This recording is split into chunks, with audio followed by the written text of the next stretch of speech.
Broadcasting from the business capital of the world, this is the Podcast Business News Network. A lot of us since COVID looking at different jobs, different responsibilities, trying to do things that feel right for us, align with what's inside of us, finding our purpose. You need a resume for that. If you're looking for a position, it's amazing. You needed a resume 70 years ago. You still need one. It's changed a little bit along the way. And many of us aren't doing resumes right.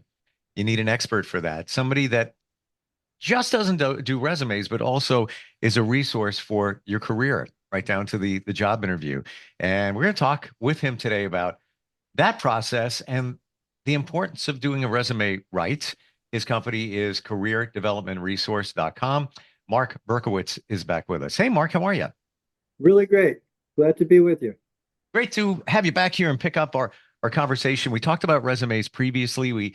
We got into some of the details of resumes, what's important now, certain keywords and such. But overall, the expense of the resume far, far outweighs the position that you could have and the salary increase. Can you give some examples? Sure.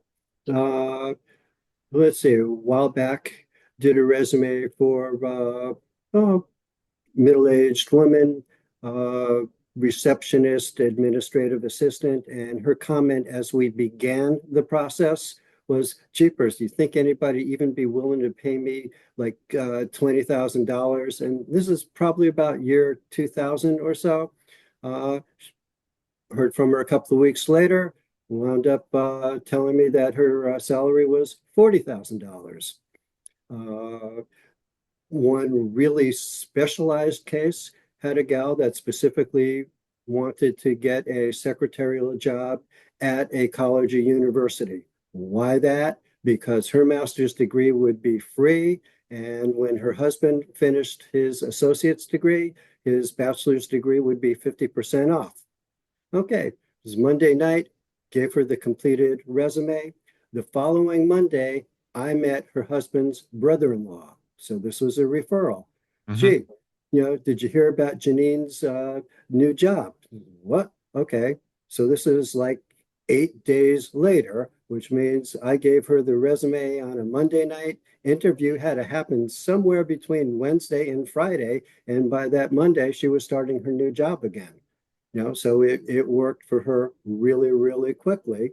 And for those just starting out, okay, here's a comparison of two graduates. And this is going back maybe to the mid 90s when things were definitely a lot different. But, here was one that was just completing his master's degree. And, the son of a close friend of the family had offered to give him a hand with it. Yeah, no thanks. I got my brand new computer. I got the templates from Microsoft Word and my brand new inkjet printer. And okay, he was doing it himself. He got himself a job for $22,000. Jeffrey, the other one, was just completing his bachelor's degree in broadcasting. He got himself a job for $37,000. Okay, that's $15,000 difference. And if I did my math right, if I was to have charged them, say, $500 for a resume, that's like an 800% return on your investment, which is nothing to sneeze at. It's amazing how we often get caught up in the cost of something, but we don't see that big picture. We just look at, and then there are some that say, well, there's so many templates online. There's so much information. I've been here. I've tried to help friends with this. I'm not a resume expert. I don't, you come at it from a different perspective and a different set of eyes that somebody could be looking for a certain position and you're going to position what they're doing or what they have done in a different way, framing it in a different way that it makes an impact when they're looking for that job. It's almost as if they say a writer can't edit his own material, his or her own material, because you're too close to it. I really feel that's a situation when it comes to resumes. Yeah, very, very true. A lot of people are working with bad information. Mm. Information that they're getting is either leading them in the wrong direction, or it could be 20 years out of date, or all those templates. Okay, well, what is your resume going to look like? What should it look like based on the work environment you want to go into? For example, if you're an auto mechanic, should you show up in your interview wearing a tuxedo or a three-piece suit? Okay. You want to look the part. You want to look like you're going to fit in. It should be professional, but it should make sure that it's fitting the profession. The other thing that I'm really seeing is what I've been credited by some of my colleagues as inventing the term tombstone resume. And for folks bringing resumes or sending them in to me to be evaluated, by and large, it's a tombstone resume, which basically says, here lies so and so. Went to such and such a school, got a certain degree in a particular year. When we get to the employment history, we get the company name, we get the job title, we get the dates of employment. And from that point, everything tends to go downhill. Left to their own devices, everybody is just flooding their resumes with statements such as duties include A, B, and C, or what I think is the greater sin, was responsible for X, Y, and Z. Was responsible says, well, here's what I was sort of kind of supposed to do. Doesn't say that I actually did it, nor does it give any sort of performance indicator that answers the employer's implicit question, is this candidate any good at what he or she does? Tell me about the interview process. I do believe the last time we got together that you had mentioned that you help people with interviews, be it role playing or some other way to make them feel comfortable, respond to the right kind of questions, ask the right kind of questions. Well, I'll generally start off with your typical icebreaker type of question. So tell us a little bit about yourself. Okay, what's the best way to answer that? Mm. Right off the bat, here are four different ways uh, that I could do it. However, let's pick up on some of the cues in terms of what the interviewer's office is like, what kind of a connection you have with the interviewer, whatever vibe you're feeling, because you've just met the person, but you want to get things started off where you're going to be selling. Okay. And when we hit the job market, we have to think of ourselves as a product to be sold. And by default, we become salesperson number one for that job. And anybody in sales really knows that job number one is to know your product. What are the features and the benefits? Because employers, and stereotypically, they all have a mindset. And I'm going to pick on accountants for today. Okay. And here's the, wannabe accountant, interviewing for the job. And the employer's implicit question is, all you accountants, you're all a dime a dozen. You're great at math. You got a good number sense. You know how to balance accounts and reconcile statements. What can you do for us that one of those other 11 folks that have similar qualifications couldn't do? Mm. Okay, so we have to know what our value is. What is it that makes us good? Something that helps us stand out, from the rest of the herd.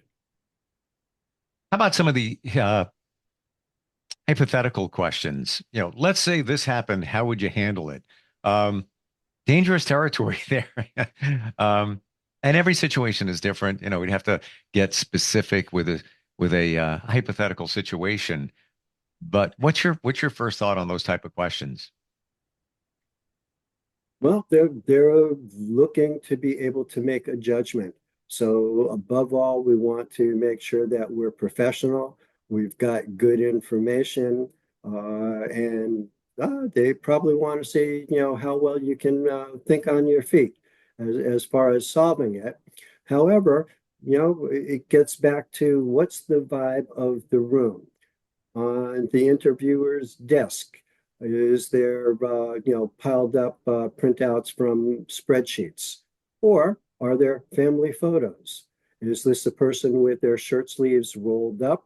Because we need to make a value decision in terms of, are we going to answer things in terms of warm and fuzzies? How, how me as the job-seeking candidate feels about a particular situation, or am I better off, sticking to just the facts, ma'am, type of thing, giving the hard numbers, because that really helps develop a connection. And again, the more comfortable the interviewer is with the candidate, the more that they're going to realize that this person would be a good fit for the organization. Are there some tips that you can offer, Mark? More, even just general tips. Let's say we're having a interview. I'm looking to seek a job in your firm. And when questions are asked, like for example, take a moment and pause. You don't have to answer right away. A lot of us feel, let me get that out of there. Let me say something quick. The pause can be very powerful. That's my feeling. Any other thoughts there during the interview, body language, things like that? Well, you want to look like you're interested. I never coach people to totally mimic the interviewer, but here are things to pick up on. If that interviewer is leaning forward, it's showing that there's interest. And if you are sort of modeling that behavior by yourself, leaning forward a little bit, it shows that you're also interested in what's going on. Sure. Uh, That's a great tip, otherwise, by the way. I remember that one from way back, but that one never gets old. It's so true. no, and I'm not hearing a lot of people talking about it. I mean, here are questions, or there are books out there that great answers to tough interview questions, and you have things totally programmed. Well, number one, the interview isn't an interrogation. It's a meeting with a purpose, but it's a two-way meeting. One of the things that a lot of people just don't get around to is the questions that the candidate should ask, because usually there's an opportunity at the end, Sure. and the kind of question that we might ask definitely would put front and center, what our critical thinking is all about. What kind of questions are we showing? The other thing is, let's take an opportunity to try the job on for size. Okay, no matter how fancy the job is, or it's got a really great paycheck and great benefits and whatever, it might not be the right job for each and every candidate going for that position. So let's ask some of the kinds of questions that will, in essence, give the candidate a chance to try on the job for size, such as, finding out what has happened with the most recent incumbent, considering that maybe this isn't a newly created job, but was this person fired? Did the person quit? Were they promoted? Things of that nature. It gives you a better feel for what's going on within the organization. If I was starting this job, what would you feel would be my major goal within the first 5 weeks or so? Get a sense of where their priorities are, but it also shows that you're interested in. Also, want to make sure that we've done a little bit of homework to know something a little bit about the company, because the kind of question that you definitely do not want to ask is, oh, by the way, what kind of product does ABC Corp manufacture? Which shows, hey, you know nothing about this company. You're Sure. just here looking for a paycheck. Those are great tips. And I'm thinking even deeper here. When you research the company, research the person that's going to be interviewing you, if you can. if you know who it's going to be, let's say the owner, um, you could learn so much, even on social media. Do a little bit of Googling. For example, let's say you love dogs. You have 3 dogs. You really love. Then you go on, you find out, wow, they have 2 dogs. Obviously, they love them. Maybe in the conversation, it comes up, excuse me, they may say, maybe ask you a question about your personal life. Yeah, well, I have 4 dogs. I love my dog. You have dogs? And now you start a dialogue where you've hit some common ground. Doesn't have to be about pets, but I think you know where I'm going with that. Yeah, yeah, it could be about pets, it could be about sports, it could be about Hmm. hobbies, it could be about music, Sure. just about anything. And frequently you'll find something in the office that'll give you a clue as to what this interviewer is all about or what they're into. That's a Because you really want great to, point. yeah, you want to develop a connection with them. That's Thank you. That was the word I was looking for. Connection. And I've done that in situations, even in sales situations, being at a potential client's office and just looking around. They always have pictures of their family and things like that. You might see, oh, wait, their kids are about the same age as mine. And that can start a dialogue. And certainly asking questions and the right questions is so key coming from the candidate's perspective. Even in the sales arena, they say one of the most important things you can do is listen and ask the right questions. So yeah, to your point, I feel it's sometimes challenging for some people to find the right questions during the interview. Should you have some prepared in your mind before you go? Yeah, definitely should. And uh, I would, really focus on making a really strong start, such as here's that beginning question. So tell us a little bit about yourself. Well, one way is to prepare, write it out, script it, rehearse it, maybe about a 4-minute pitch, a little bit longer than your standard elevator pitch, but how you got into your field, if you're a recent graduate, maybe how you selected your major, types of things that you've done that are relevant to what you know about the job description, and tie it up with a nice, neat bow. And that pretty much brings me to exactly why we're here. Because of A, B, C, and D, I feel that I'm a really good fit for this position. Okay. Another way of handling it. So tell us a little bit about yourselves. Gee, I'd really love to. Where would you like me to begin? Which puts the ball right back into the interviewer's court. And now we can find out what it is that they're interested. Do they really want to know what Hmm. merit badges you earned back in scouting? Okay, or which performance or athletic teams you participated in school? Hmm.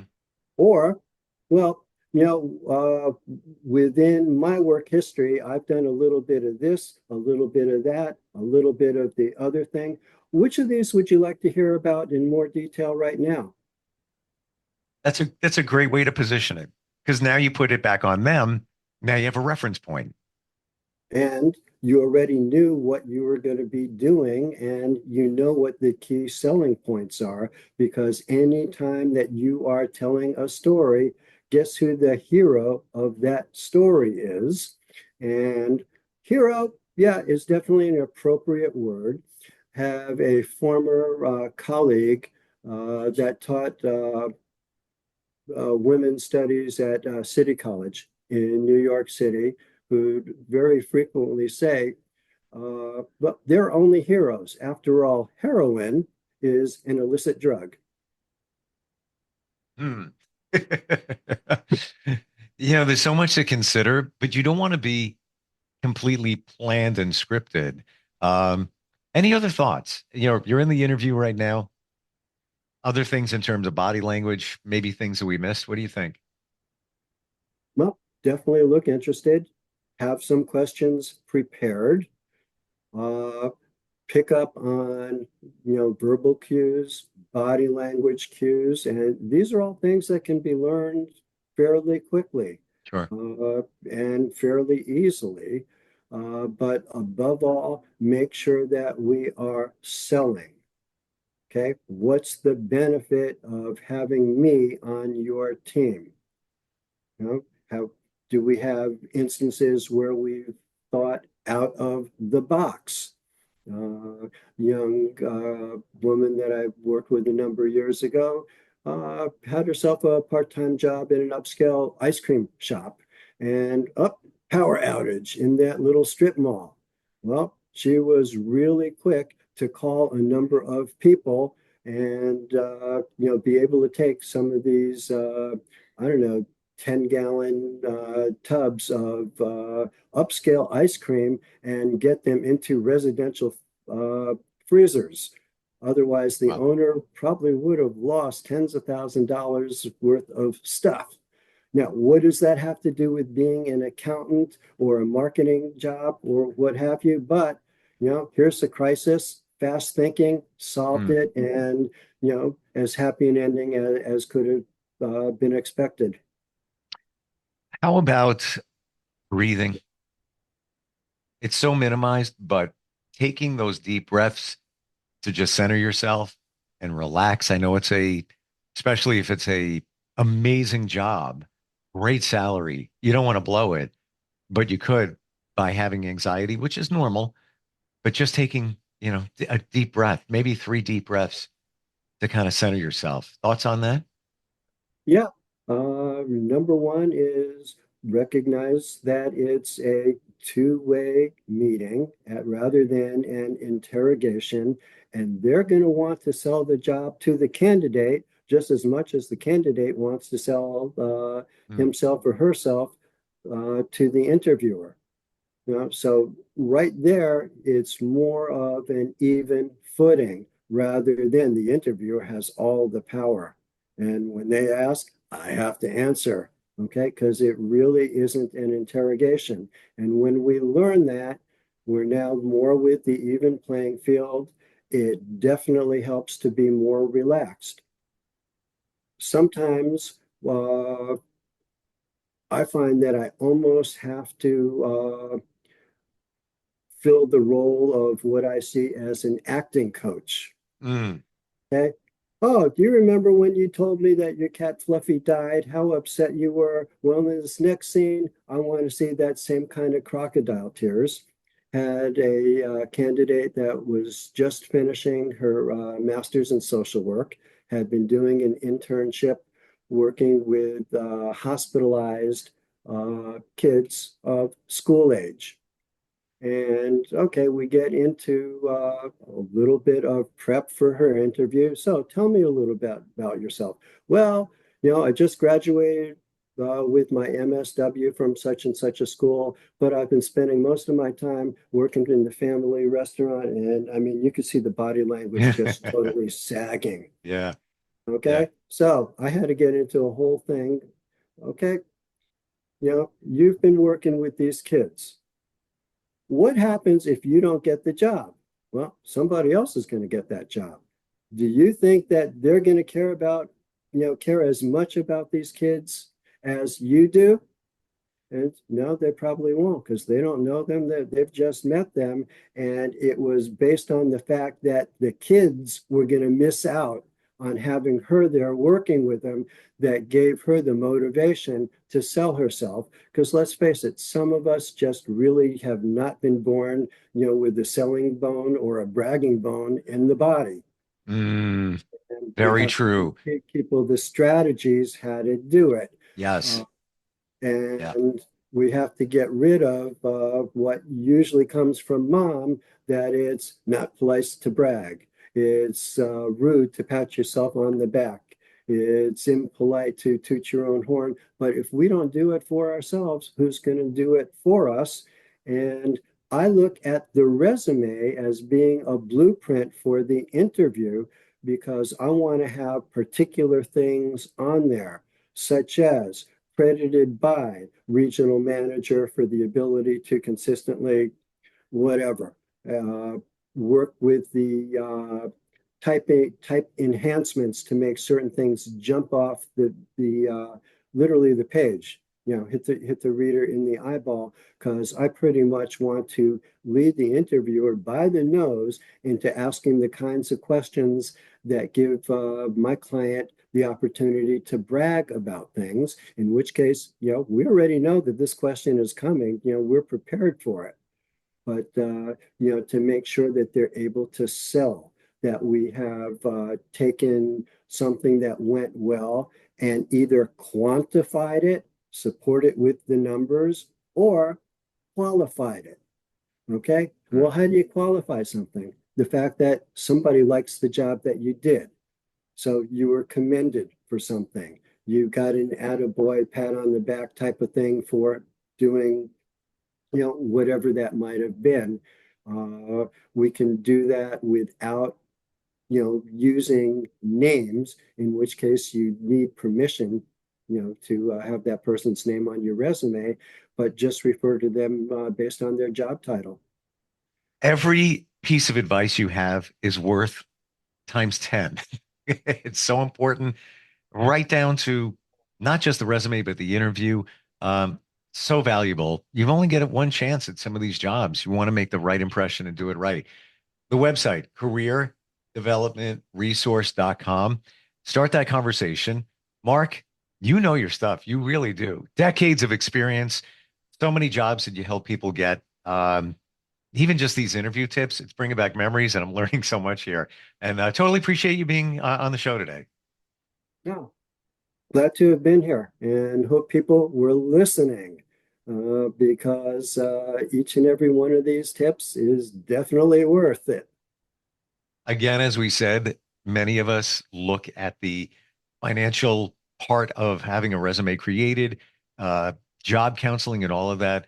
Think of what's at stake: your salary, your livelihood, maybe the job that's going to make you feel so fantastic moving your life forward. Looking forward next time we get a chance to talk, Mark.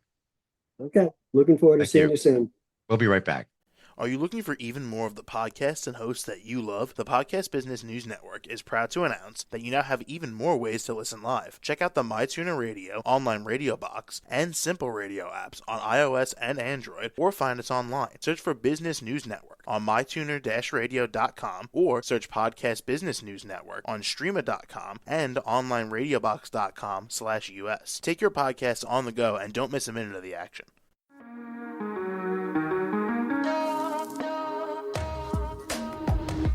Broadcasting from the business capital of the world, this is the Podcast Business News Network.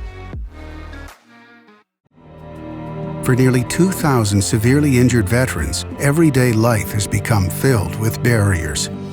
Day-to-day simple tasks can become pretty daunting. I have to carry my chair up 2 flights of steps or have somebody do it for me. What scares me the most is just the falling. When I'm struggling with my house, I think, to have that one great barrier just knocked down, it's crucial. Home for Our Troops is a wonderful nonprofit that builds a mortgage-free, fully adaptive, handicap-accessible house. And there's no catch. It'll be our very first home that we've ever owned. This is a game changer. This is where your life begins again. We need you to join us in completing this important mission. Please visit hfotusa.org and help build homes and rebuild lives. Because of you, everything's going to be okay.